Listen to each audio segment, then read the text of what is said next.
Зверобой. Одно из самых известных лекарственных растений в мире. Кажется, что о нем уже сказано абсолютно все. Кто-то знает его как душистую траву для чая, кто-то использует в народной медицине, а кто-то уверен, что зверобой способен заменить целую аптеку. Но действительно ли это так?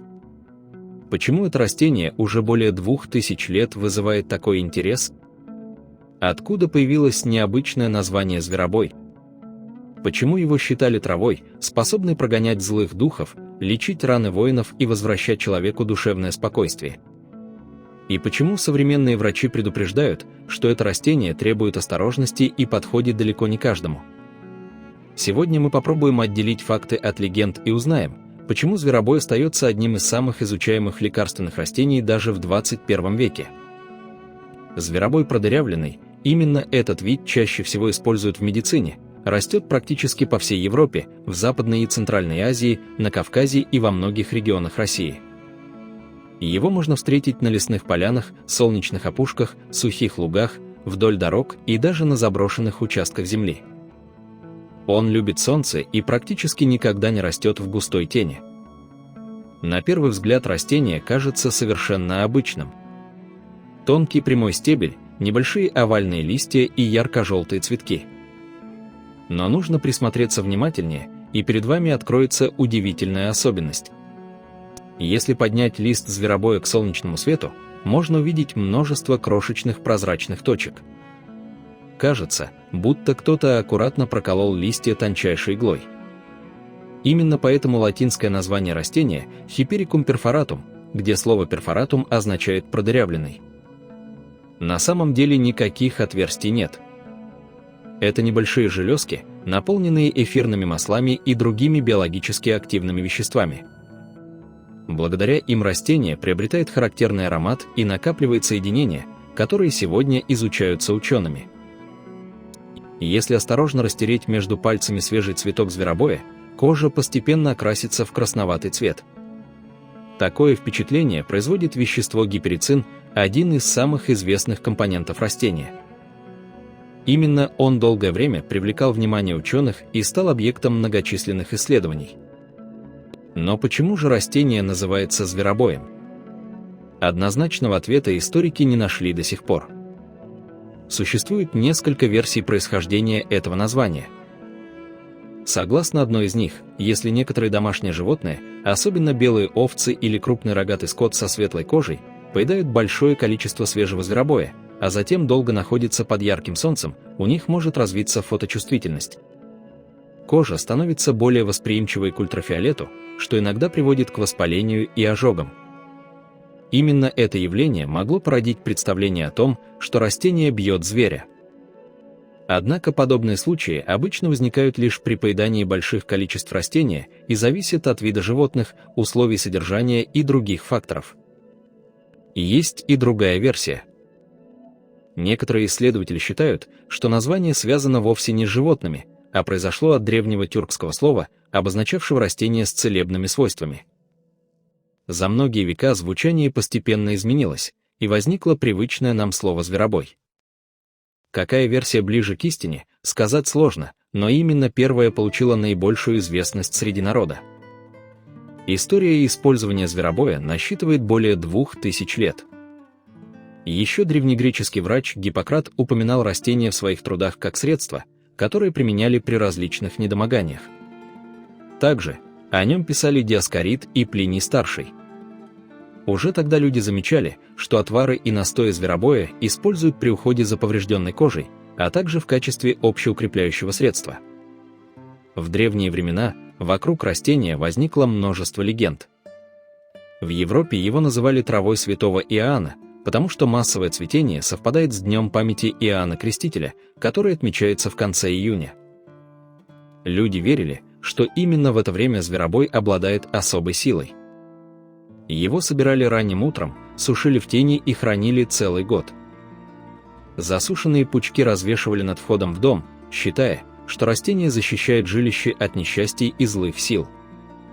Конечно, современная наука не подтверждает подобных свойств, но эти традиции показывают, насколько важное место зверобой занимал в культуре разных народов. На Руси зверобой также пользовался огромным уважением. Его называли травой от 99 болезней. Конечно, это красивое народное выражение, а не медицинский факт. В эпоху, когда современных лекарств не существовало, люди старались использовать все, что давала природа.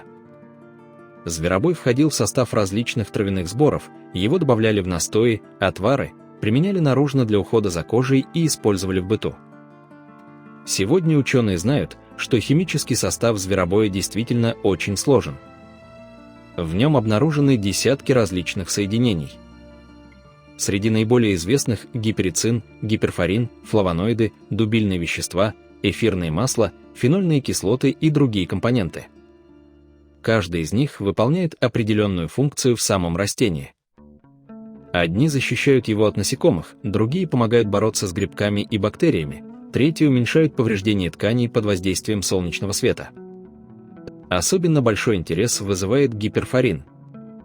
Именно это вещество считается одним из компонентов, которые могут участвовать в механизмах действия некоторых стандартизированных препаратов зверобоя. Однако важно понимать, что эффект подобных препаратов изучается только при использовании стандартизированных экстрактов с известной дозировкой, а не обычного домашнего чая. Современная медицина относится к зверобою значительно осторожнее, чем народная. Это уже не просто волшебная трава, а растение с хорошо изученными преимуществами и известными ограничениями. В некоторых странах Европы стандартизированные препараты зверобоя могут назначаться врачом при легких формах депрессивных расстройств. При этом они проходят контроль качества и содержат строго определенное количество действующих веществ. Самостоятельно заменять ими назначенное лечение нельзя. Кроме того, зверобой активно изучается как источник природных антиоксидантов. Антиоксиданты помогают защищать клетки организма от повреждения свободными радикалами. Исследования также посвящены его противовоспалительным свойствам и возможной роли в процессах восстановления тканей. Однако ученые подчеркивают, наличие перспективных результатов не означает, что растение является универсальным лекарством. Для многих направлений исследований необходимы дополнительные качественные клинические данные. Не менее интересна история применения зверобоя в косметике. Из его цветков получают масло насыщенного рубинового цвета. Такой оттенок появляется не случайно, его создают пигменты растения. Масло зверобоя используют в составе косметических средств для ухода за кожей, различных кремов, бальзамов и мазей. Оно ценится за смягчающие свойства и способность поддерживать естественный уход за кожей. Важно помнить, что подобные средства предназначены именно для наружного применения, и использовать их следует согласно инструкции. Зверобой – удивительное растение, которое на протяжении многих веков сопровождало человека. Оно стало частью народных традиций, привлекло внимание ученых и до сих пор остается одним из самых известных лекарственных растений в мире. Но, как мы сегодня убедились, даже самые полезные растения требуют разумного и осторожного подхода. Природа может подарить нам удивительные возможности, если относиться к ней с уважением и использовать ее знания осознанно. Если вам было интересно узнать больше о зверобое, поддержите это видео, нажав на лайк, так вы поможете ему попасть к тем, кто тоже любит узнавать новое о мире растений. А в комментариях обязательно напишите, использовали ли вы когда-нибудь зверобой и какие интересные факты о нем знаете. Очень интересно будет прочитать ваш опыт и ваше мнение. Подписывайтесь на канал «Лесное дело», ведь впереди вас ждут новые увлекательные истории о редких растениях, лекарственных травах, деревьях, плодах и удивительных тайнах природы, о которых знают далеко не все. Спасибо, что были с нами до самого конца. Берегите себя, цените природу, и до встречи в следующем выпуске на канале «Лесное дело».